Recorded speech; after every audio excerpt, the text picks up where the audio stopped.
GV Gospel, do Brasil para o mundo.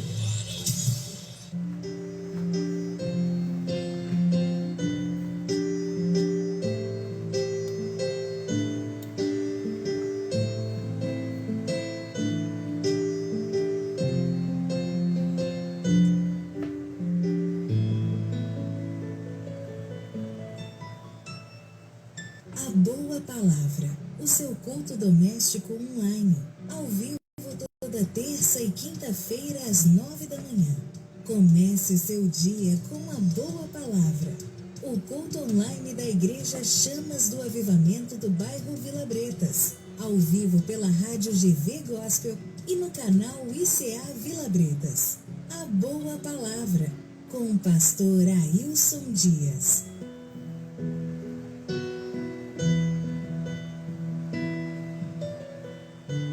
Rádio GV Gospel de Governador Valadares, para todo mundo.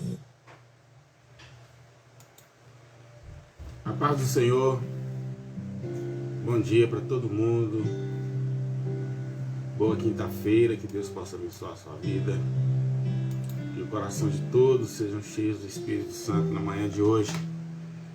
Mais uma edição da Boa Palavra, que o Espírito Santo possa fortalecer sua vida nesta manhã de quinta-feira. Estamos aí partindo para o final de semana e, aliás, estamos no limiar final de semana e mais uma semana. Que o Espírito Santo possa fortalecer a todos. Vamos aí, estamos lutando ainda nesse clima aí de pandemia, de epidemia para nós aqui que estamos em Valadares, né? Que Deus possa nos fortalecer nesta manhã, que a graça do Senhor permaneça sobre nossos corações. Estamos ao vivo aí na Rádio GV Gospel, né? Um abração para a turma aí, nosso diretor José Amâncio, estou vendo aí a Severina, pastor Fábio, Douglas, consequentemente a tia, o Adson, agora a Flavinha também está acabando de chegar aí. Deus possa abençoar. Enquanto a turma vai chegando aí, a gente vai, nós vamos conversando aqui melhor, nós vamos conversando e Deus vai abençoando.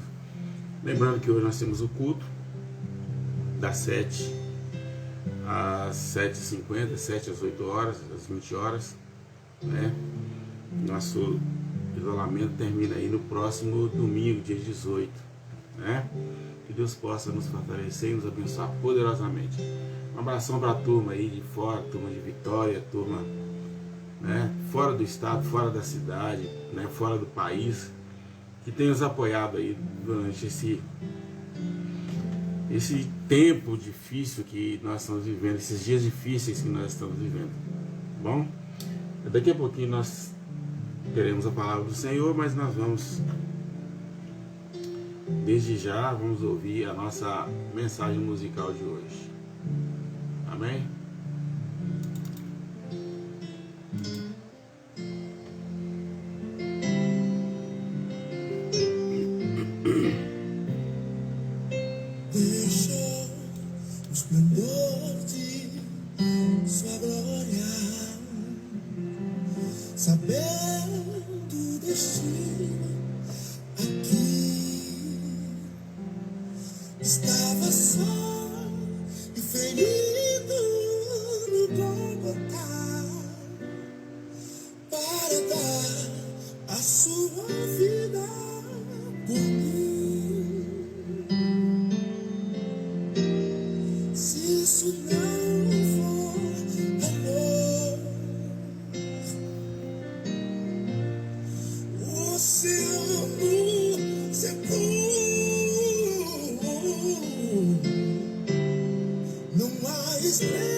Se isso não for amor,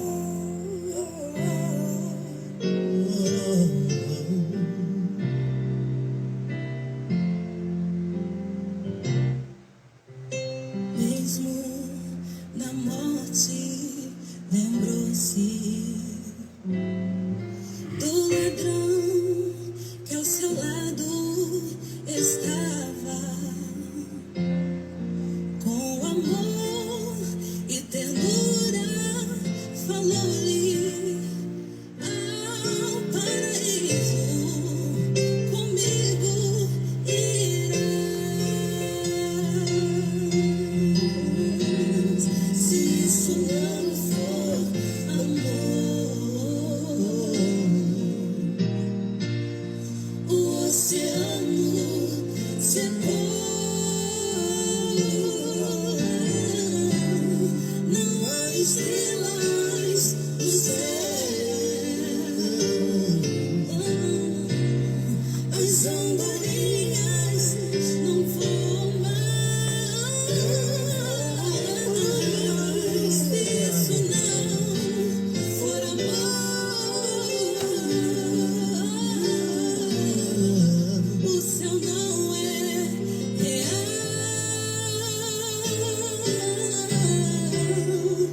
Tudo perde valor se isso não for amor. Se isso não for amor, o oceano secou. Não há estrelas no céu.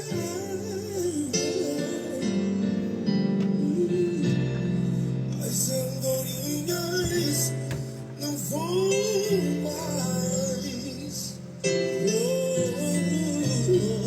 Se isso não for amor,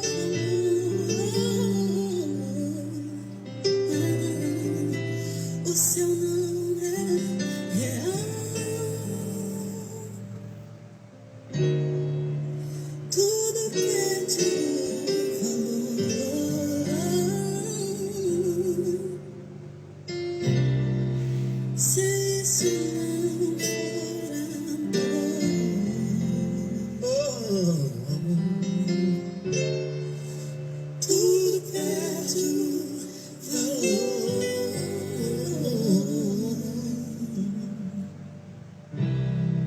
se isso não for amor.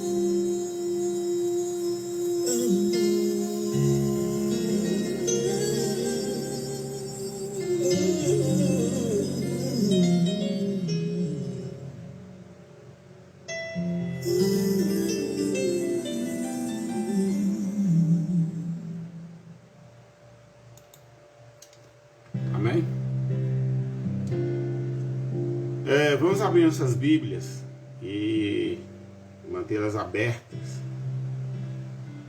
ou ligadas aí, né? Carta do apóstolo Paulo aos Efésios, capítulo 4, a partir do verso 17.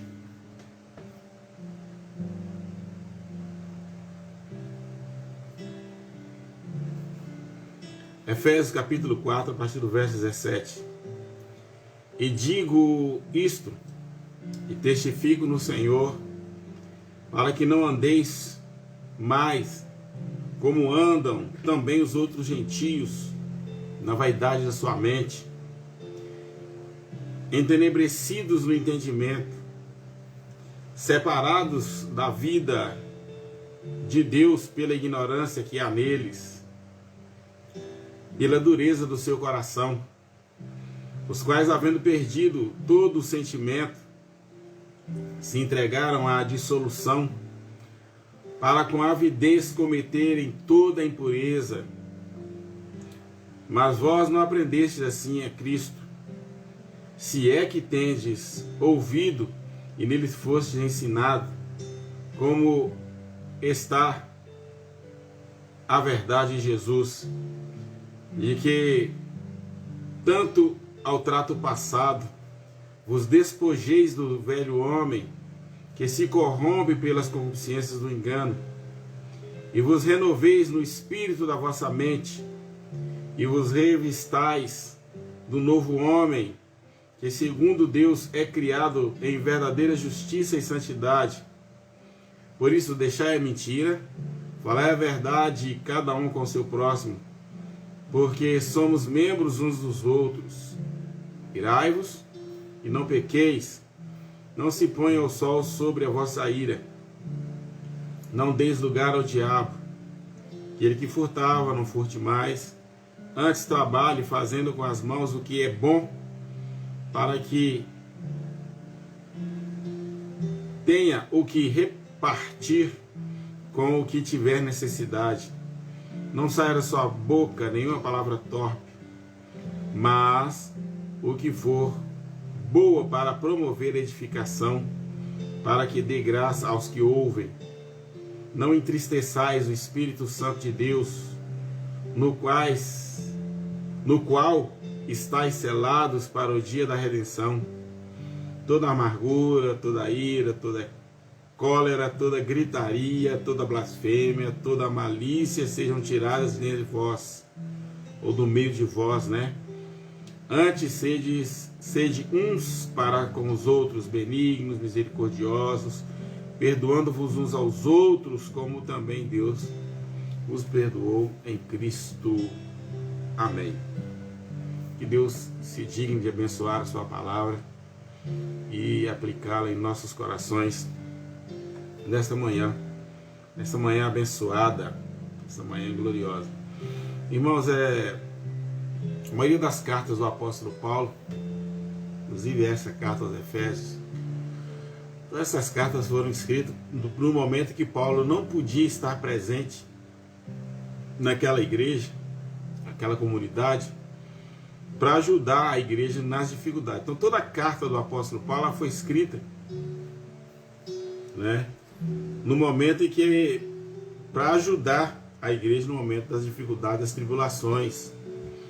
E qualquer carta do apóstolo Paulo, né, mesmo as pastorais, elas trazem ao mesmo tempo a orientação, elas trazem o consolo, né, no sentido aí de conforto espiritual, né, e ela fortalece de tal forma que abre o nosso entendimento para que, né, assim como as igrejas que receberam naquele tempo, naqueles dias as cartas, né, sentiram-se fortalecidas, prontas para lutar. A carta aos Efésios, que nós terminamos aí o capítulo 6, falando principalmente sobre a guerra, né, a batalha espiritual, né, principalmente ali a Efésios era o centro da adoração.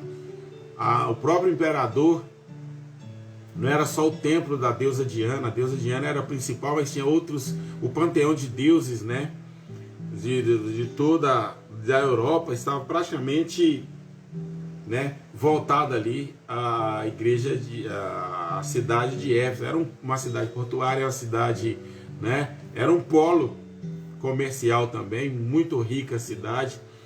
E imagina a igreja num tempo desse. Ver a igreja como nós estamos vendo a igreja nos dias de hoje, onde a avareza, o orgulho, a prepotência, a arrogância, né, o consumismo, aquela ideia de riqueza, aquela arrogância, nós somos ricos, nós não precisamos de nada, nós temos tudo, mais ou menos parecido com outras igrejas da Ásia, como a igreja de Laodiceia, né? Era um povo que sentia-se, né, cada pessoa, né, cada cidadão sentia-se autossuficiente, não precisa de nada, não precisa de ninguém tem nada a ver com a minha vida, e pronto. E é nesse mundo que a igreja vivia. De um lado, a pressão religiosa, a pressão pagã, o paganismo pressionando a igreja. Do outro lado, o sistema atacando, lançando seus dardos perniciosos contra a igreja. E o próprio sistema, a própria igreja também, porque a igreja sempre foi assim, não é agora não. Sempre foi assim.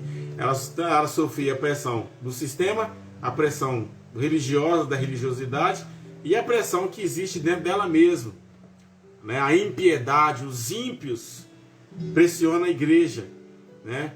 Talvez esses façam mais mal à igreja do que a pressão, sejam mais perigosos à igreja do que os que estão propriamente dito na igreja. São aqueles que estão dentro da igreja, os opositores, são os ímpios, que discordam da palavra, que resistem à palavra, que tentam criar confusão dentro da própria igreja, né? tentam desfazer do evangelho, tentam enfraquecer o evangelho no coração, tenta fazer presa fácil, né?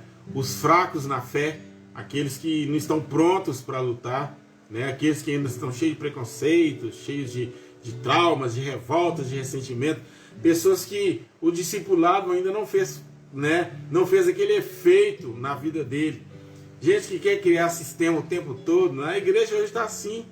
Problemas da igreja hoje, costumam a comunidade estar dividida porque às vezes a pessoa quer trazer esse sistema, quer criar um sistema novo, quer inventar coisas que não vai mudar, coisas que anulam o evangelho, coisas que anulam a própria palavra. E é assim que a igreja de Éfeso vivia. Então o texto de hoje, né, da nossa meditação nessa manhã, ele vem, né, no caso, ele vem elucidar, né, ele vem trazer algumas lições de vida aqui que nós precisamos de falar a respeito delas. E nós vamos fazer isso a partir de agora, do versículo 17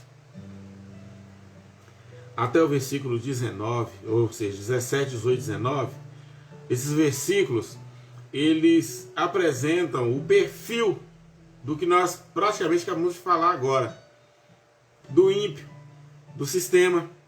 E Paulo fala aqui no versículo 17, olha, eu falo nisso, eu faço isso, né, eu dou testemunho disso como no Senhor, para que vocês não andem, não aceitem, não absorvem, né? Não dê confiança, por assim dizer, né, ao sistema, à forma de viver, de andar, de proceder, a atitude, os atos, o que falam os perdidos. Os gentios aqui são aqueles que estão fora do sistema, fora da vontade de Deus, aqueles que não foram alcançados pelo Senhor. Nessa época a palavra geralmente era traduzida por gregos. Os gregos eram tidos quase como bárbaros naquela época. E olha que todo o sistema estava baseado, né? Todo o sistema social, todo o sistema político estava embevecido pela filosofia grega, pelo, né? O poder da filosofia estava no ápice. Apesar de ter passado ali algumas centenas de anos, né? Algumas dezenas, centenas mesmo de anos, mas ela ainda estava forte, como a filosofia grega ainda exerce influência no mundo de hoje também. E então Paulo fala, olha, isso não tem nada a ver com a gente. Esse sistema de vida aí, ele não pode alterar, ele não pode mudar o que foi implantado pelo Evangelho, aquilo que eu passei para vocês, aquilo que eu ensinei, o testemunho que foi dado a respeito de Cristo, do Senhor, aí no meio da igreja, ele não pode ser alterado por causa do sistema de vida dos gentios, ou seja, dos pecadores. Pode de jeito nenhum. Gente, deixa eu falar um negócio aqui dentro da palavra aqui. O que nós mais precisamos nos dias de hoje é ter essa consciência. A gente não pode ir pelo que diz a maioria, pelo que faz a maioria. Nós não podemos, se nós não pararmos para prestar atenção na palavra, para lermos a Bíblia, se nós não prestarmos atenção no que a Bíblia diz, nós vamos continuar tendo problemas sérios, problemas seríssimos com a nossa fé. Tem gente, eu me lembro uma vez, eu ouvi um pastor batista falando o seguinte, que o envolvimento com o mundo de hoje, já tem bastante tempo que eu ouvi isso. Eu nem era pastor ainda, pra você ter ideia. Eu já tenho 32 anos que eu estou no ministério. Então, ele falando o seguinte, que tem muita gente que está na igreja, mas que não tem a certeza da salvação. Ou seja, tem muita gente que ao longo dos anos, ele perdeu essa convicção de fé, e perdendo esse estreitamento, esse relacionamento com a fé, a pessoa acaba duvidando da sua própria salvação. Tem muita gente, eu creio piamente, concordo plenamente com a palavra deste colega, né, que é muito mais velho que eu, muito mais experiente do que eu, porque eu conheço, eu sei quem é. Tem gente que está na igreja, mas que não tem mais a certeza da salvação. Não é porque ele não está salvo, é porque a mentalidade dele está tão tão infectada, está tão envolvida, tão imiscuída com coisas da própria vida, do próprio mundo, que ele acaba duvidando da sua própria crença pela falibilidade da sua fé, pela falência da sua fé. E Paulo está chamando o pessoal, aos irmãos de Éfeso aqui, na verdade está nos chamando, espiritualmente Paulo está nos chamando nesta manhã. Gente, olha o testemunho do Senhor que está em nós. E o testemunho do Senhor que está em nós é para que nós não procedamos, que não andemos segundo os gentios, que não vivamos o sistema de fé fora da Bíblia, fora do Evangelho, fora da nossa realidade. Nós não podemos andar como andam os gentios, como fazem os pecadores. Os pecadores não remidos, porque nós também somos pecadores. Os pecadores não justificados, não remidos ainda, né? Aí ele caracteriza no final do verso 17, 18 e 19 aqui, o seguinte: que andam na vaidade da sua mente. Todo mundo acha que vaidade, confunde vaidade com o orgulho. Não, vaidade é o centro de um monte de sentimentos, é a razão, o motivo de um monte de sentimentos negativos. A vaidade é uma situação, um estado de alma, um sentimento também, que nos leva à autoconfiança, né? Eu não preciso, eu sou o cara autossuficiente, suficiência no caso, né? Minha mente, eu já sei, eu não preciso de ninguém, não preciso de aprender nada, eu sou o cara e tal, aquele negócio todo, né? E a vaidade, então, ela absolve um monte de sentimentos, um monte de atitudes ruins, negativas. A vaidade mantém. Me lembrei agora de Salomão.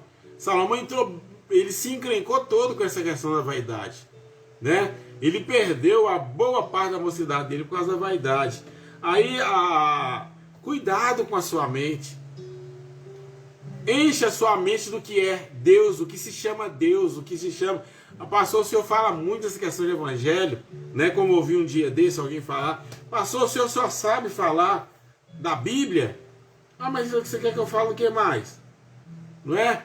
Só sabe falar mal do pecado e falar de Jesus? Mas a única coisa que me mantém vivo, que me mantém de pé é a Bíblia, é o Evangelho. A única coisa que nos mantém de pé, nos mantém vivo, é a Bíblia. E a gente tem que ter cuidado, porque o pecado, a nossa natureza decaída, ela é um perigo. Ela é o nosso maior inimigo.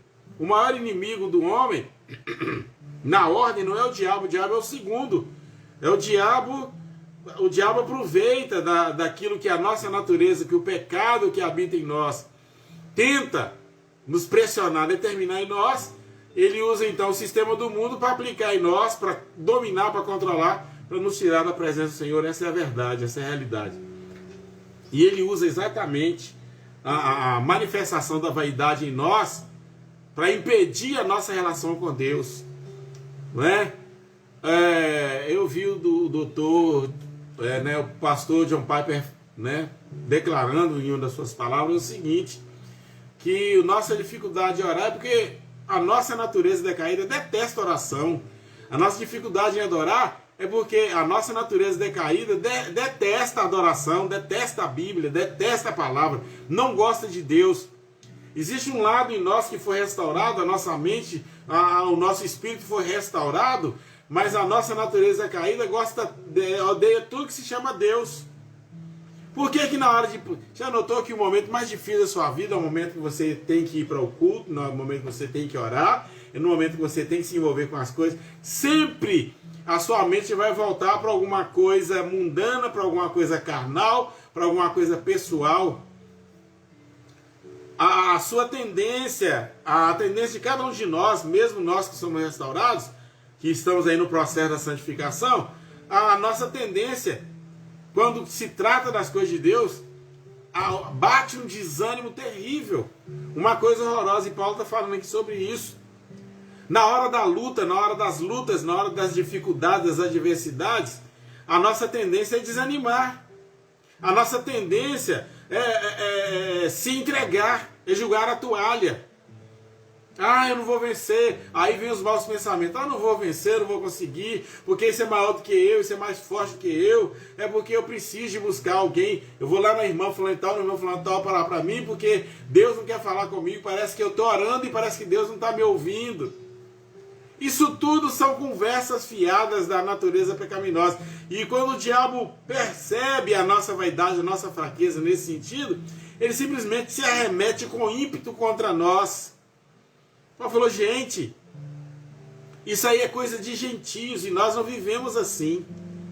Nós não podemos respeitar as nossas vontades e emoções nesse sentido. Nós não podemos dar confiança aos pensamentos maus e ruins que tentam nos acometer na hora das dificuldades. Não podemos nos entregar. Tem crente que se entrega. Ah, porque agora eu estou doente e o médico falou que é para eu ir para casa porque eu vou morrer, porque eu estou desenganado pelo médico. E entra em pânico. Tem crente que quando ele recebe uma notícia ruim, ele entra em pânico. É o que Paulo está falando, como se ele não tivesse fé. Olha o verso 18. Como se ele tivesse a mente, o pensamento, o entendimento nas trevas, entenebrecido, ou seja, na escuridão. A nossa mente é a mente de Cristo. Nós não temos a nossa mentalidade entenebrecida, não podemos ter. Nós não podemos agir com a nossa mentalidade humana. Ah, porque a nossa conversa de terça-feira cabe aqui também. Ela cabe aqui. Meu irmão, na hora da luta, você já viu que quando você não consegue resolver um problema, você desanima? É como, aí o diabo fala assim, ih, rapaz, que camarada está encrencado agora. E o diabo sabe que o seu Deus é Deus de milagre. Ele sabe que Deus está comprometido com você. Porque o sangue das ovelhas, dos bodes, dos rolinhos, das pombinhas, eram espargidos sobre o propiciatório, a tampa da arca. Mas o sangue de Jesus não, ele foi espargido no seu coração. O nosso coração hoje é o propiciatório de Deus. É o propiciatório de Cristo.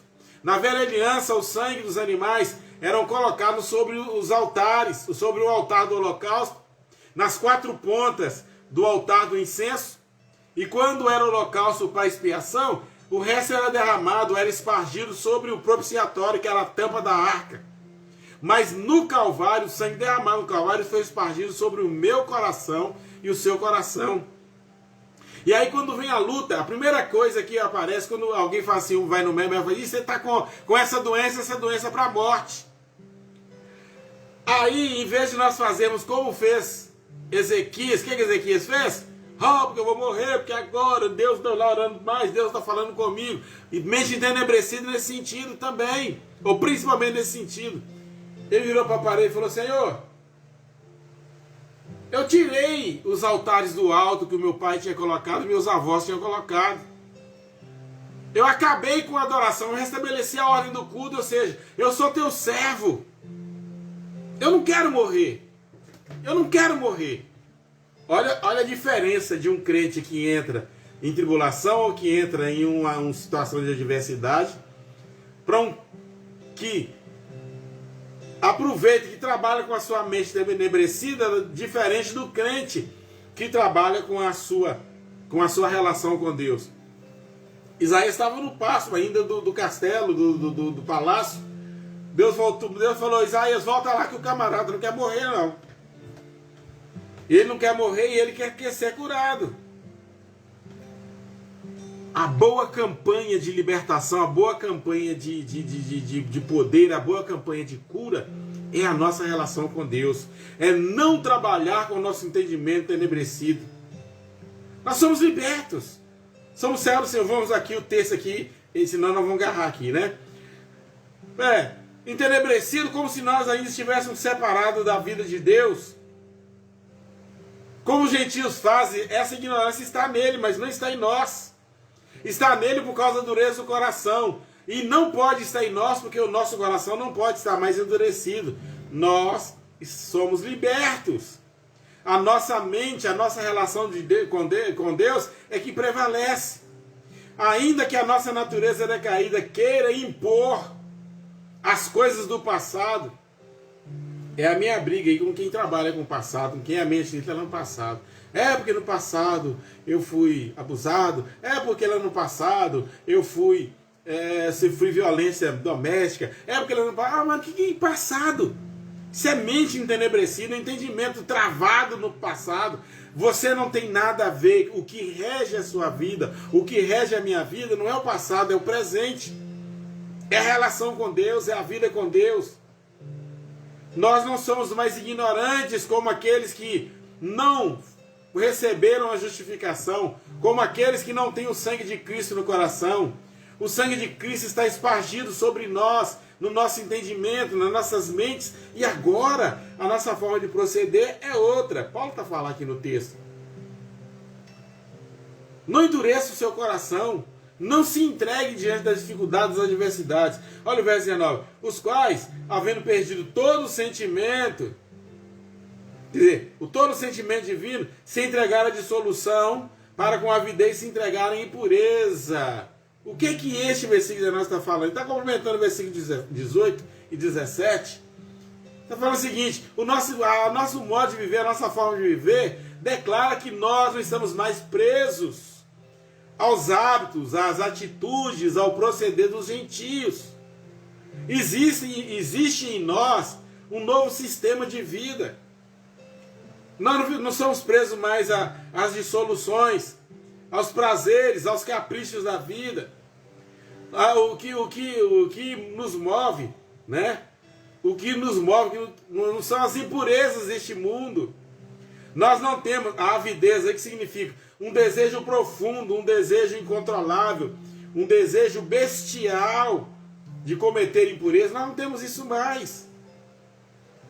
A não ser que você seja um crente que se entregou à dissolução, a não ser que você seja um crente carnal. Mas isso não pode fazer mais parte da minha vida e nem da sua vida. Aí Paulo fala assim: vocês não aprenderam com Jesus assim. Ou seja, não é esse sistema, versículo 20. Não é esse sistema. Vocês não aprenderam com Cristo, não aprenderam assim de Cristo. O que vocês receberam de Cristo agora é completamente diferente desse sistema que vocês estão vivendo. Deste sistema que o mundo quer impor. Irmão, nós estamos vivendo a mesma coisa que a igreja de Éfeso. O mundo quer impor em nós um sistema que não tem nada a ver com a gente. Infelizmente, tem muito crente embevecido com isso. É porque nós temos que buscar o nosso direito, porque tá tudo contra nós. Sempre teve tudo contra nós. O problema é que quando nós estamos na carnalidade, parece que não tem nada contra a gente. Está tudo bem, está tudo legal, e que nós não temos... Gente, o maior inimigo do crente é a espiritualidade, é a falta de compromisso, é a falta de comprometimento com o Evangelho, com a palavra de Deus. Um crente quando na inércia espiritual, quando está vivendo, está morto nos delitos e pecados, que é a pior das situações de um crente que foi justificado, é quando o Evangelho não está fazendo efeito na vida dele, porque ele tem se entregado às coisas, às paixões do mundo, o que nós chamamos de carnalidade. Nós não aprendemos isso com Jesus. Nós somos salvos, fomos eleitos antes da fundação do mundo, fomos separados, justificados no Calvário e trazidos para vivermos em santificação, para vivermos em santidade. O Paulo está falando muito profundamente isso na manhã de hoje, neste texto. O objetivo da minha vida e da sua vida é santificação. O objetivo da vida da igreja é a santificação. Por que a igreja tem passado por tantas dificuldades? Porque a igreja esqueceu deste compromisso dela com a santificação. Pastor, você não tem direito de julgar a igreja. Eu não estou julgando a igreja. Eu estou falando de cada um de nós em particular. A falta, essa falta de entendimento do Evangelho, este 0800 que a gente está vivendo espiritualmente, 0800 aí espiritual que a gente está vivendo nele, isso está fazendo um mal tremendo. Está deixando a gente numa situação espiritual terrível. A falta de força da igreja, a falta da operação do Espírito Santo, a falta da manifestação do poder do Evangelho em nós é crítico. Nós estamos vivendo um momento crítico, como a igreja de Éfeso estava vivendo. Paulo fala, gente, batem na cabeça. Abra o entendimento, abra a consciência de vocês. Nós estamos vivendo, vocês estão vivendo como se não tivesse poder nenhum no meio da igreja. Vocês já notaram que muitas vezes, muitos momentos na nossa vida, parece que nem Deus está presente? Às vezes nós entramos num estado de angústia, de tristeza, uma tristeza tão angustiante. Porque eu recebi uma notícia ruim. Um crente um dia desse falando, eu não creio mais em Deus porque Deus levou minha mãe com Covid-19. Meu Deus do céu, espera aí. Paulo está falando com a igreja de Éfeso a mesma coisa. Gente, não é assim com a gente. Não é assim. Nem parece que Deus é o nosso Deus mais. Em muitas situações, porque eu recebi. Porque agora você está desempregado, o patrão me desempregou, o patrão me demitiu, e agora eu não posso mais. Meu irmão, existe um compromisso, existe uma aliança. Jesus falou que este sangue, ele falou, e Paulo repetiu em 1 Coríntios 11. Este sangue é o Novo Testamento. Testamento quer dizer comprometimento, quer dizer aliança. Testamento é um documento jurídico.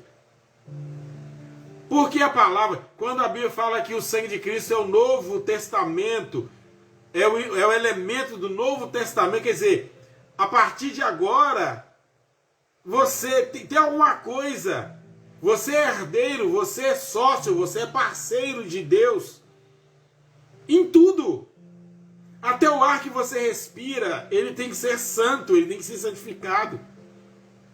E às vezes, quando nos acometem as adversidades, nós entramos em pânico, em desespero. E Paulo falando com a igreja de Éfeso, olha, nem parece que Deus não tem compromisso com vocês. E Deus se ofende com isso. Você sabe por que Deus se ofende com isso? Porque a expectação é de que, se eu desesperei, se eu perdi as estribeiras, se eu não me sinto mais apoiado, se eu me sinto mais alicerçado, se eu não existe mais, não sinto melhor, se eu não me sinto mais alicerçado, se a esperança acabou, se a fé diminuiu, se a fé não funciona, é porque é como se Deus não tivesse compromisso comigo, como se Deus tivesse falhado, ou como se Deus tivesse mentido, e Deus não mente. Deus não é como um homem que mente. Então quando chega o momento das adversidades, e eu me comporto como se Deus não tivesse compromisso comigo, Deus se ofende. Ele é Pai, Ele é Senhor, Ele é Deus, Ele é soberano. Se do nada, apenas pela palavra ou pela vontade soberana dele, Ele criou tudo, todo o universo, esse Deus tem um poder tremendo e Ele pode fazer o que Ele quiser na minha vida. Ele pode mudar situações. A Bíblia foram 4.000 anos de testemunho, tem 4.000 anos no Velho Testamento, mais 30 anos, 100 anos de testemunho, são 4.100 anos de testemunho, né? São 1.500 anos de testemunhos, né? Registrado, escrito na Bíblia, que está registrado também no seu coração.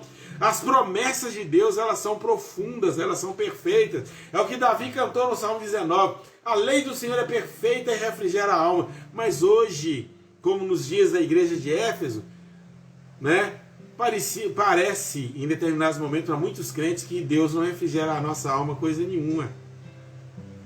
Mas o problema está em quê? No Evangelho? Não. O Evangelho está na palavra de Deus? Nunca, de forma alguma. Onde é que está o problema? Na falta de exercício da minha fé. Na falta de comprometimento da minha vida com o Evangelho, que já está marcado, que já está registrado na minha vida.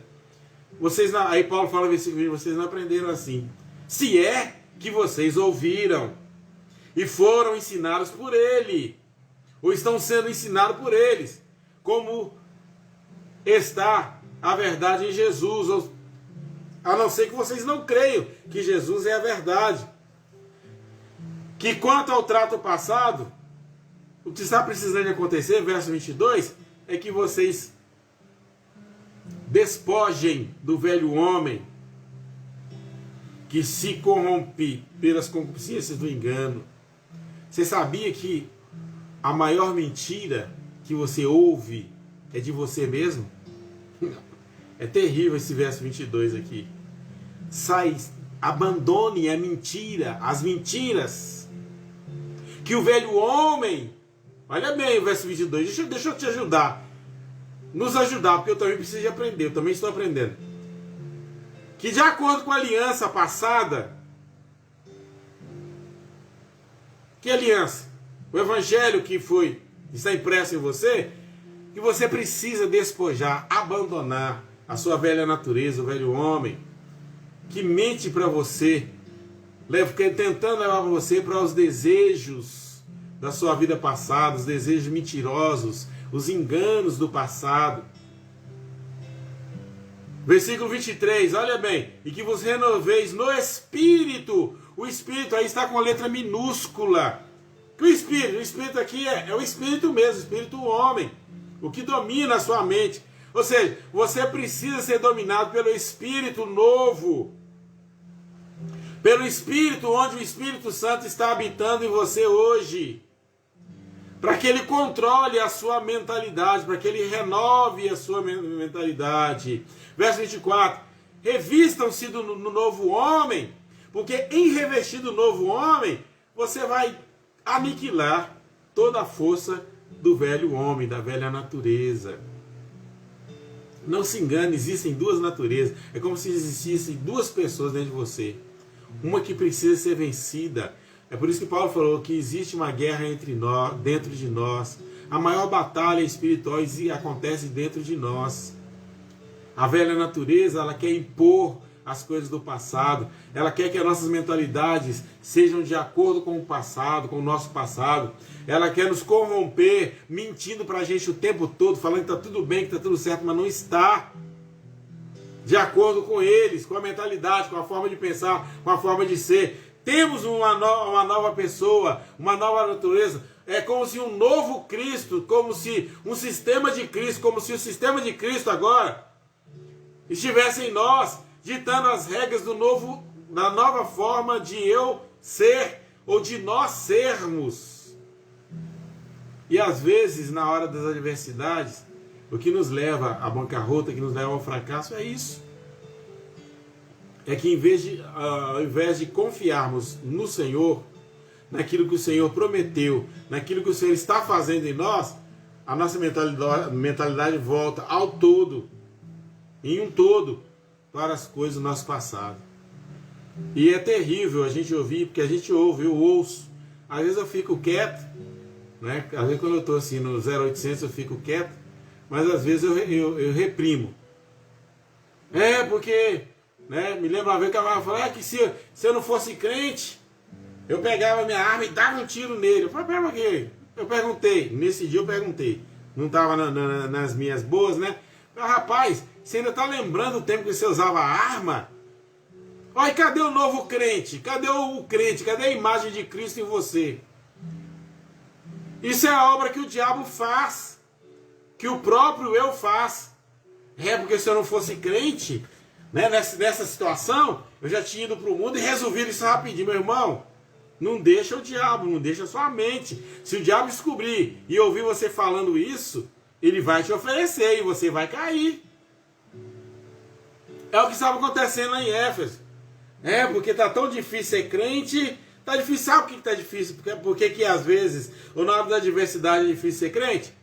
Porque eu estou com o meu coração ainda voltado para as coisas do mundo.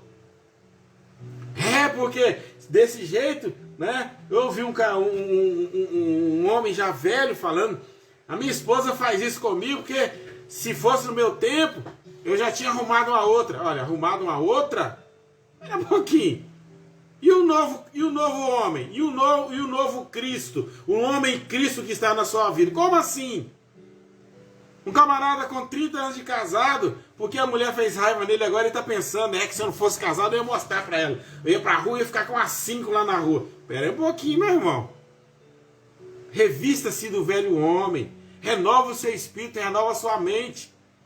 Se Deus não se lembra das coisas passadas da sua vida, por que você insiste em viver nela? Principalmente na hora da sua dor, da sua luta. Isso faz crente sofrer muito mais. Aí eu vou lembrar que quando eu não era crente porque a minha esposa, eu não estou vivendo bem com a minha esposa, agora eu vou masturbar, porque agora eu vou viver. Não, pera um pouquinho, não. Eu tenho um Cristo morando em mim. Né? Aí eu vou sair, vou prostituir, vou masturbar, vou arrumar mulher, vou pra internet, vou arrumar um relacionamento, um sexo agora virtual também que já tem, e não sei mais o que. Não! Peraí, é Cristo! Tem um Cristo em você! Renove a sua mente, renove o seu espírito, revista-se do novo homem que é segundo o Deus criado em verdadeira justiça e na santidade da sua vida. É porque fulano falou algo comigo, eu vou lá sentar um trem na cara dele. Não, você não é mais disso. Paulo falou aqui, ó, deixar a mentira. Pare de mentir para você mesmo. Fale a verdade com você mesmo, para você aprender a falar a verdade com o seu próximo. Porque nós somos membros do outro, então nós temos que viver a verdade para falar a verdade com o outro. E às vezes nós fraquejamos porque o nosso passado está preso em nós. Né? Um jovem chegou para nós uma vez, pastor, eu preciso de casar porque eu preciso de arrumar uma mulher. Não, você está nesse caso aí porque eu não consigo viver sem sexo. Você está precisando arrumar uma prostituta, não é uma mulher. Mulher não é para sexo, não é exclusivamente para sexo. A mulher é para ser esposa, companheira, acima do sexo. O sexo vem como fruto, como uma boa dádiva de Deus pra gente, né? Para o casado, para o casal. Mas um camarada casado por causa de sexo tá fazendo bobagem. Não é assim que resolve. Porque eu vou casar para não arrumar companhia. Arrumar babá para você. Não é assim? Não são esses os objetivos. Então pare de mentir para você mesmo. Porque quando você mente para você mesmo, você vai ter facilidade de mentir para o outro. Né? Nós somos membros uns dos outros. Né? E aí vem do versículo 24 para frente, ele começa a falar, né, da vida nova com o crente, do relacionamento com os outros. Ire, mas não peque. Irá, todos nós vamos irar. Tem momento que a gente vai sair do eixo, mas você não pode perder o equilíbrio. Não deixe o sol se pôr sobre a sua ira, não guarda a raiva de ninguém. Né? Não dê esse lugar ao diabo. Lembra que eu falei agora há pouco?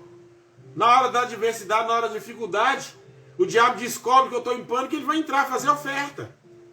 É no sexo, é na profissão. Rapaz, não tem nada para comer em casa, como é que eu vou fazer, né? O que tem eu pegar, né? Eu ir ali fazer e pegar passar os 5 dedos ali, né? A galinha do vizinho tá dando sopa ali, eu vou pegar a galinha, como depois eu pago.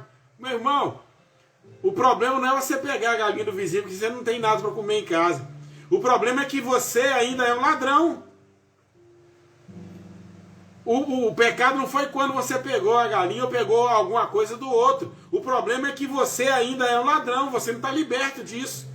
O problema não é quando você brigou com a esposa, tem 15 dias que você não se relaciona com ela, e você sentiu lembrar que quando você não era crente, você traía sua esposa e arrumava outra na rua. O problema é que o pecado ainda está alojado. E é esta mentalidade que tem que ser mudada. É essa mentalidade que tem que ser transformada.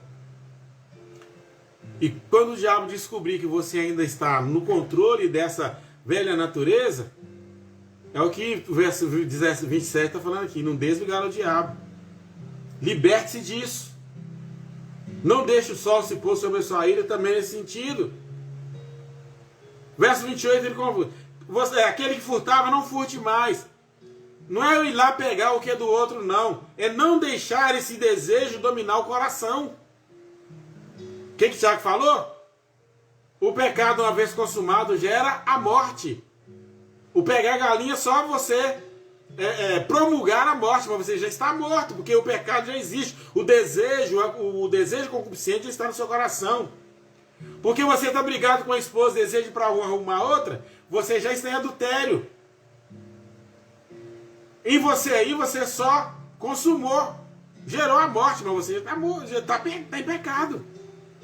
É isso que muita gente não entende. Se você ficar triste, chateado com o irmão, ficar bravo com o irmão, você já está em pecado. Você já cometeu um homicídio. É só ler o capítulo 5, 6 e 7 de Mateus que você vai entender o que eu estou falando. Você é homicida não é quando você vai lá e chucha a faca no umbigo do camarada, não.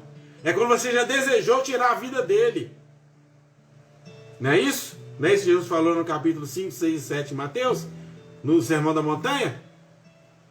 Você que não furta mais. Antes trabalha com as suas mãos, que é muito bom, para que você tenha, inclusive, para que Deus te abençoe e te faça prosperar, para você, inclusive, ajudar aqueles que não têm. Não saia da sua boca nenhuma palavra torpe. Estamos terminando. Mas só que for boa para promover edificação, para que dê graça aos que ouvem. Aqui tem um probleminha básico aqui. Não falar palavra torpe. Torpe aqui é palavra imoral. Para quem conhece aí, putaria, por assim dizer. Ou também pode ser palavra de engano. Mas só que for boa para promover edificação. O problema é que hoje nós vivemos um mundo, isso é tão sério, nós vivemos um mundo de hoje que as pessoas preferem, né? As pessoas preferem ouvir da boca putaria, palavras imorais, palavras indecentes, que ouvir palavras que edificam. Mas você tem que ter no coração palavras que edificam. Um crente tem que falar palavras que edificam. Versículo 30, eu gostaria de ter mais tempo, mas não tem. Não entristeçais o Espírito Santo de Deus, no qual vocês estão selados para o dia da redenção. Ou seja, nós não temos o direito de entristecer o Espírito Santo de Deus. Eu faço a minha vida o que eu quero. Você não pode entristecer o Espírito Santo de Deus. Eu não posso entristecer o Espírito Santo de Deus. Cuidado com o que você fala. Cuidado com o que você pensa. Não é, pastor Fábio? Pastor Fábio colocando despojamento do velho homem.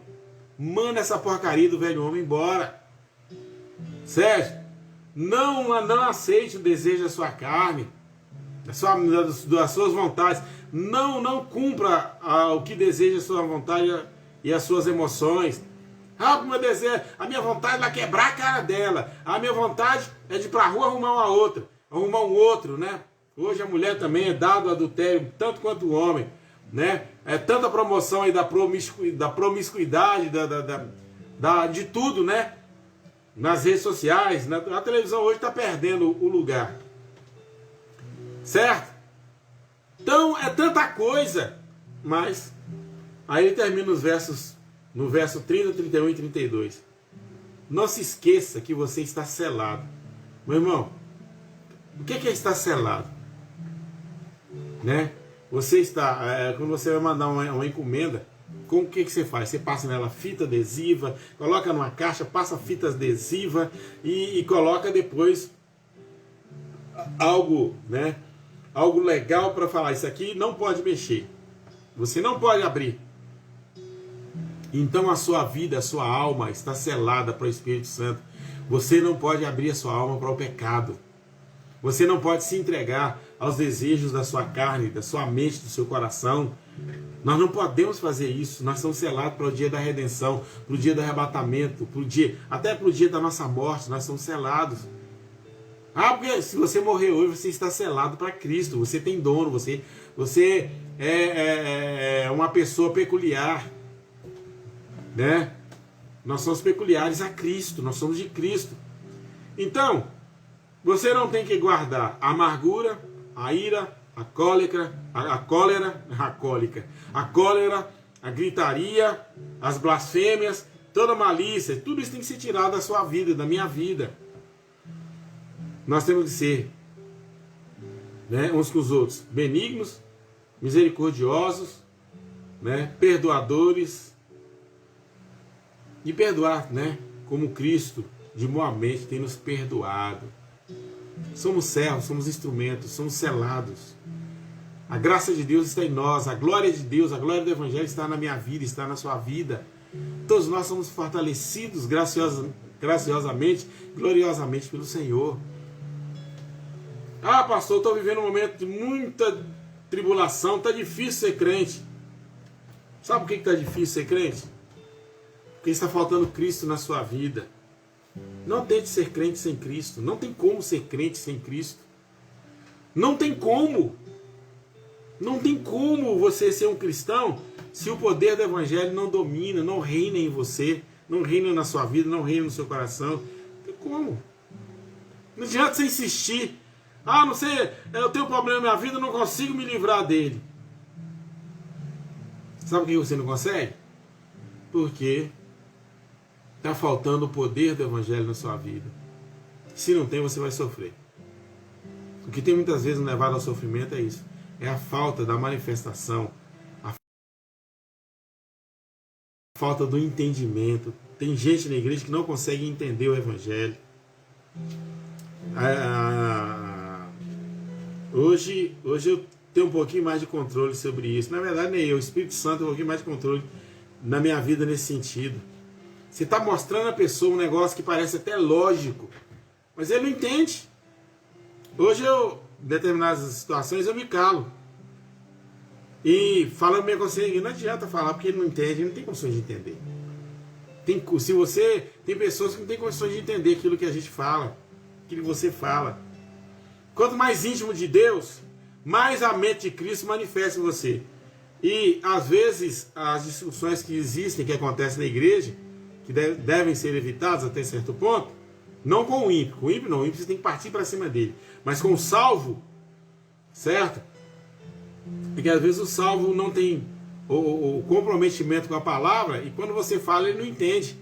E às vezes fica até nervoso, acha que você está falando, você está pegando no pé dele, mas não é. É porque não tem mesmo, ele não tem condições de entender. Aí você tem que calar. Nesse sentido você tem que calar. Jesus nos ensinou isso. Ele falava uma coisa, a pessoa retrucava, às vezes ele falava, às vezes a pessoa perguntava com maldade, ele não respondia.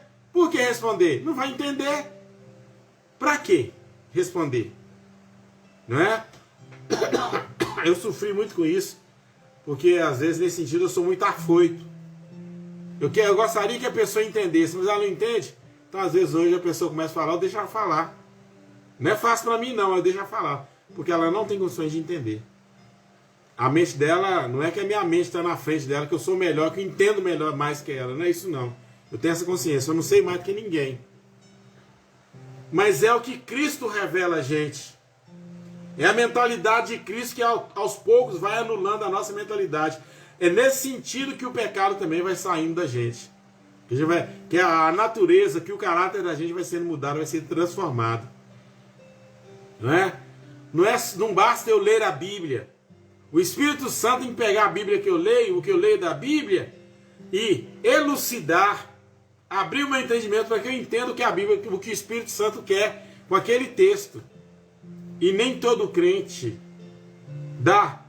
entrega o coração ao Senhor para entender. E não adianta você discutir, não. Alguém vai assim, porque Charles Spurgeon falou que o que o tolo diz, não discute a Bíblia, não discute religião, não discute política. Eu sou amante da doutrina, né, do ensino de Charles Spurgeon. Mas nisso aí eu discordo dele, não sou obrigado a concordar com ele. Eu não tenho que discutir a Bíblia com ninguém. Eu tenho que pregar a Bíblia. Eu sei que a maioria não vai aceitar. Como eu tenho certeza. Lá na igreja eu faço isso. Mas eu sei que você não vai aceitar. Mas que você não vai entender, que você não vai concordar. Mas é a verdade. É a verdade. Tá certo? Que Deus em Cristo nos abençoe nessa manhã. Eu quero orar com você. Não é o pastor que tem que fazer você entender a Bíblia. O pastor é instrumento de Deus para você entender a Bíblia. Mas você tem que ler a Bíblia e tem que orar. E tem que buscar entendimento de Deus. Não é? Aí é melhor, mais fácil ouvir o que estão pregando nas redes sociais aí, porque aí eles também não entendem, a maioria não entende, e fala um monte de coisa, repete um monte de coisa, fala as coisas sem lógica, e aí quando está sem lógica, a mente humana entende. Quando está fora da lógica de Deus, a mente humana entende. Agora, quando está na lógica do Espírito Santo, é só os que têm o Espírito de Deus que vão entender. Só o que tem a graça de Deus, o entendimento, que vai entender. Certo? Por isso tem um monte de gente pregando aí. E quanto menos entendimento do Espírito Santo na leitura a pessoa tem, mais gente ele consegue atrair. Enquanto quem está pregando no Espírito, baseado na revelação do Espírito Santo, no entendimento do Espírito Santo, mais sozinho ele vai ficando. Essa é a realidade, é a verdade.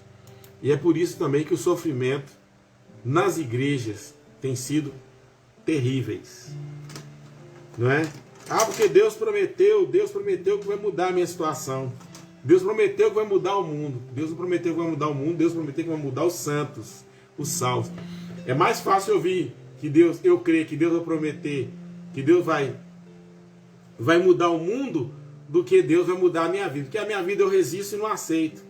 Eu reprimo a mudança de Deus na minha vida. Mas falar que Ele vai mudar o mundo, falar que Deus vai mudar o outro, né? Eu queria levar muita gente e falar assim, eu vou entregar fulano nas mãos de Deus, para Deus tratar com ele. Não, entregue você mesmo nas mãos do Senhor, para Deus mudar você, para você perdoar o outro que está te ofendendo. Isso ninguém fala, ninguém quer fazer. Mas só quem tem o Espírito Santo, só que quem tem o Espírito Santo e entende a palavra de Deus, ele faz exatamente isso. Fulano me ofendeu, vou ficar com raiva dele. Não. Deus está mudando a minha mentalidade. Deus tem que mudar a nossa mentalidade. O Evangelho tem que mudar a nossa mentalidade. Vamos orar ao Senhor? Querido Deus e eterno Pai, te louvamos, te adoramos, te magnificamos, exaltamos a Ti na beleza da Tua santidade, glorificamos o Teu nome. Pai, os momentos são ruins, os momentos no sistema do mundo é mau, mas eu sei, eu entendo, nós entendemos que o Senhor está tratando com a humanidade, o Senhor está tratando com a igreja. Como Paulo falou aos irmãos Efésios, que o Senhor fale conosco nesta manhã. Precisamos ter a mente de Cristo para que possamos suportar os algozes deste mundo e que possamos mudar a nossa mentalidade, que tenhamos a mentalidade de Cristo no sentido de praticar também aquilo que o Evangelho tem nos ensinado. Nós oramos, Pai, te adoramos a Deus. Repreenda, meu Pai. Continue, Pai, continuamos suplicando a Ti que Tu repreendas, Senhor, o corona, que o Senhor possa ter misericórdia dos que estão entubados, que estão hospitalizados. Senhor, que o Senhor possa também livrar a nossa região aqui da pandemia, do Aedes aegypti, ó Deus. Que o Senhor possa nos livrar do pecado. Que o Teu Evangelho possa penetrar nos nossos ossos, na nossa carne. Cada célula do nosso corpo, Senhor, receba o poder do Evangelho para que possamos andar em santidade, em novidade de vida, em novidade de mente, meu Pai, que a nossa mente seja a mente de Cristo. Nós oramos e te adoramos, ó Pai, nesta manhã, em nome de Jesus. Amém. Obrigado. Que Deus em Cristo nos abençoe. Vamos continuar orando aí. Valdinei, ele está recuperando. Vamos continuar orando pelo Valdinei. A turma aí da maratona, vamos continuar. O nome dele está lá no nosso livro de oração. Vamos continuar intercedendo por ele. Tá certo? Que Deus abençoe os irmãos aí da Rádio Evegos, a galerinha firme aí, cheia do Espírito Santo. Né? Sejamos cheios do Espírito Santo. Tenhamos a mentalidade de Cristo. Sejamos amantes. Não ame o mundo, nem as coisas que no mundo há. Amemos a palavra de Deus. Sejamos amantes de Cristo. O que é ser amante de Cristo? É aquele que usufrui, que aproveita de todas as oportunidades de uma boa relação com Cristo e com os céus. Que Deus nessa manhã de salvação nos abençoe. A turma do Bretos aí até a noite, onde estaremos mais uma vez estudando a palavra do Senhor. Que Deus em Cristo nos abençoe. Amém.